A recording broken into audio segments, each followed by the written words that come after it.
Bonjour et bienvenue à l'Instant Bible. Aujourd'hui, nous allons explorer un thème essentiel, l'amour qui triomphe de tout. Pour cette émission, j'ai l'honneur d'accueillir deux pasteurs éclairés, en la personne de Pascal Raudet. Bonjour. Bonjour Stéphane, bonjour à tous. Et Philippe Leduc. Bonjour. Bonjour, merci d'être avec nous. Alors, pour commencer, nous allons nous intéresser à ce qu'on appelle la fin des temps. Qu'y a-t-il en réalité derrière ce terme ? Comment faut-il le comprendre exactement et quels sont les passages bibliques auxquels nous pouvons nous référer concernant ce sujet ? Alors, la première question que je vais vous poser, est-ce qu'il y a bien une fin annoncée, Pasteur Pascal Raudet ? Et quels sont les événements qui vont être marquants et qui vont annoncer justement cette fin en question ?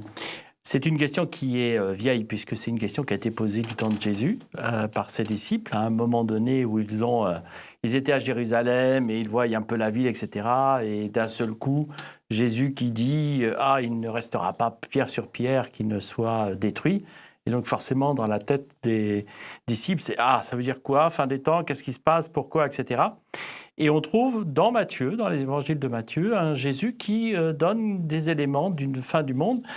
On peut en lire quelques passages dans ce livre de Matthieu, qui n'est pas forcément des choses de fin du monde, mais qui, en tous les cas, est une introduction à ce qui va se passer vers la fin.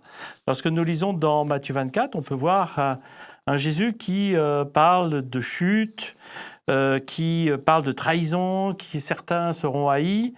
Et on continue après dans ces différents versets, quand il parle de malheur aux femmes qui seront enceintes et celles qui allaiteront, priez pour que votre fuite n'arrive pas en hiver ni un jour de sabbat. On sent ici un énorme stress au vu de tout ce qu'il a mis en premier, c'est-à-dire tremblement de terre, famine, sécheresse, guerre, bruit de guerre. J'ai envie de dire, au jour d'aujourd'hui, on a un peu la même chose. Mais on sent ici une intensité, tout particulièrement, en plus aujourd'hui par rapport à ce qu'on a pu vivre il y a quelques siècles en arrière. Et un Jésus qui dit, attention, danger, en effet, il y aura toutes ces choses-là avant que la fin du monde définitive soit là. Et donc là, c'est la fin du monde annoncée par Jésus-Christ. C'est déjà la fin du monde annoncée par Jésus-Christ. On peut le lire un peu plus loin, puisqu'il dit au verset 29 du chapitre 24, « Aussitôt après ces jours de tribulation, le soleil s'obscurcira, la lune ne donnera plus sa clarté. » C'est tellement compliqué le sujet, j'en perds mon français. Les étoiles tomberont du ciel, les puissances des cieux seront ébranlées. Bref, là, c'est vraiment ce moment particulier où tout est chamboulé. Et alors, évidemment, cette question de fin du monde, pasteur Philippe Leduc, c'est quand même une pensée assez stressante pour tout un chacun. Par contre, est-ce qu'on peut s'y préparer et est-ce qu'il y a une manière particulière de s'y préparer à cette fin du monde annoncée ? Alors, l'opposé à se préparer à quelque chose, c'est la surprise. Quand on est surpris par quelque chose, c'est par définition qu'on n'a pas eu le temps de s'y préparer. Ouais. S'y préparer, c'est donc connaître par avance les événements qui vont avoir lieu.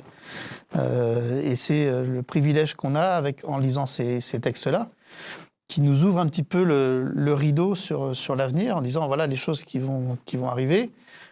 Puisque vous le savez maintenant, vous pouvez vous y préparer dans le sens, vous le savez, donc ne soyez pas surpris. C'est la raison pour laquelle c'est en quelque sorte dévoilé si longtemps à l'avance pour que les populations puissent s'y préparer ? Voilà, oui, c'est quand même très, très aidant de savoir ce genre de choses. Quand on est surpris par quelque chose, on dit souvent qu'on perd nos moyens. On est des fois tétanisé, on réagit mal ou on ne réagit pas. Enfin, il y a plein de choses qui ne vont pas quand on est surpris. Donc le fait de le savoir avant, c'est un bon point. Et alors comment est-ce qu'on s'y prépare si on le sait et qu'on n'est pas surpris ? Alors, comment est-ce qu'on s'y prépare ? Après, il y a deux types de réactions. Puisque ce qui a été décrit, ce n'est pas forcément très, très joyeux, puisqu'on nous annonce des choses un petit peu catastrophiques. Oui, ça fait un peu peur, quoi, hein. Voilà. Même pas qu'un peu. Voilà. Donc il y a deux réactions, soit le stress, la panique et tout ça, soit la sérénité. Et je repense à un épisode qui n'a rien à voir avec la fin du monde, mais qui est relaté dans Exode, quand le peuple se trouve face à la mer, pris en sandwich entre la mer d'un côté et les Égyptiens de l'autre. Je vais vous relire ce passage parce que je pense que ça peut aussi faire le parallèle. Moïse va répondre au peuple qui est en train de se plaindre et de se dire si c'était pour mourir là, autant rester en Égypte. Et Moïse leur dit « N'ayez pas peur, résistez et vous allez voir comment le Seigneur va vous sauver aujourd'hui. » C'est-à-dire que la deuxième attitude face à des choses un peu effrayantes, c'est de s'en remettre à Dieu et de dire « Ok, je sais que tu vas me permettre de passer cela, même si c'est difficile aujourd'hui. » Vous êtes d'accord, pasteur Pascal Rodet, avec ça Dieu est vraiment un réconfort, justement, pour ces temps de détresse qui sont annoncés? Ouais, Dieu est vraiment un réconfort. Et je rajouterais un peu dans cette image des personnes, des différentes personnes et comment ils appréhendent. Je suis souvent en réflexion avec une image particulière du temps de Pompéi. Pompéi, c'est, pour un petit rappel, c'est le volcan du Vésuve qui va d'un seul coup cracher des tonnes et des tonnes de pierres, de lave, etc., de fumée, et qui va complètement enterrer Pompéi avec des milliers et des milliers de morts. On va dire, c'est la surprise, on ne savait pas, c'est la fin du monde pour eux, ça y est, qu'est-ce qui se passe? Bon. Les écrits nous disent de la Rome de l'époque que certains étaient partis parce qu'il y avait des signes bizarres. Il y avait plus de tremblements de terre que d'habitude, les petits tremblements de terre qui font qu'il y a quelque chose qui ne va pas. Les oiseaux étaient partis, des animaux s'affolaient quelques jours avant.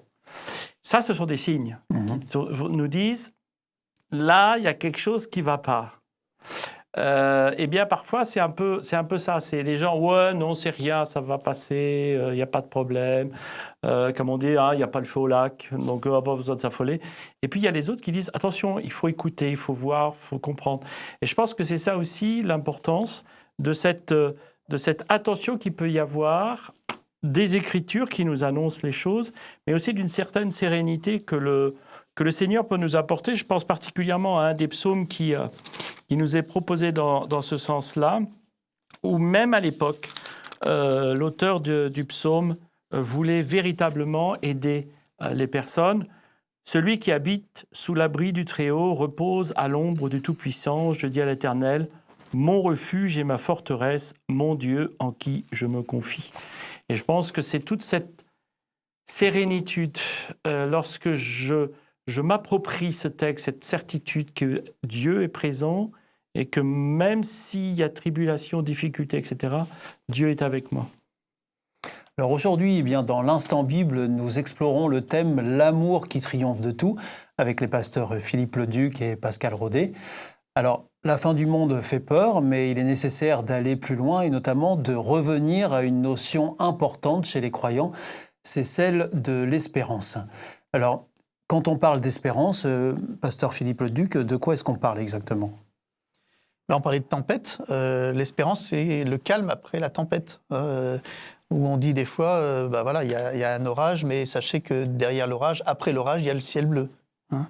Alors c'est vrai que ça nous aide à traverser les épreuves si on sait que ces épreuves sont amenées à avoir une fin. Et que ça ne sera pas tout le temps comme ça.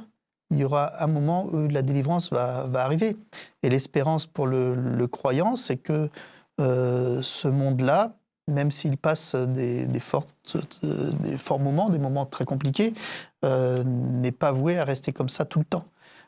Donc l'espérance, c'est un monde meilleur après une période de catastrophe, c'est ça en quelque sorte? Voilà, c'est ce que la Bible nous parle de nouvelle terre, une terre recréée, régénérée, où le mal ne sera plus, où Dieu essuiera toute larme de leurs yeux. Enfin, il y aura plus de douleur, plus de souffrance. On a du mal à s'imaginer un tel monde parce qu'aujourd'hui, on a plutôt l'opposé. Mais l'espérance, c'est ça, que les difficultés actuelles ne sont pas là pour toujours. Il y aura une fin à ces difficultés. Et alors, pasteur Pascal Rodet, est-ce qu'on sait à quel moment il va y avoir cette période charnière entre la fin des catastrophes et puis l'arrivée d'un monde nouveau. On sait comment ça doit se passer, ça ? Au niveau d'une date avec certitude, non, bien sûr. Tout ce que l'on sait, c'est qu'en effet, il y a des périodes qui vont se succéder, périodes qui vont, en effet, depuis le moment des bruits et de guerre, des guerres, etc., jusqu'à un retour du Christ. C'est ce retour du Christ qui va mettre un terme à... C'est ça, c'est ce moment-là particulier qui va sceller la terre une bonne fois pour toutes dans un moment où Dieu, Jésus, au travers de Jésus, va prendre tous ceux qui sont accrochés à lui, tous ceux qui ont cru, tous ceux qui se souviennent de cette phrase fondamentale de Jésus, « Je m'en vais pour vous préparer une place, je reviendrai pour vous prendre avec moi ». Ça, c'est le moment du retour du Christ. Et à partir de là, il y a cette fin définitive de la terre et du mal. Et vous pensez que justement cette perspective de la venue de Jésus-Christ peut influencer notre attitude face aux épreuves qu'on doit être amené à traverser ? Elle devrait à double titre.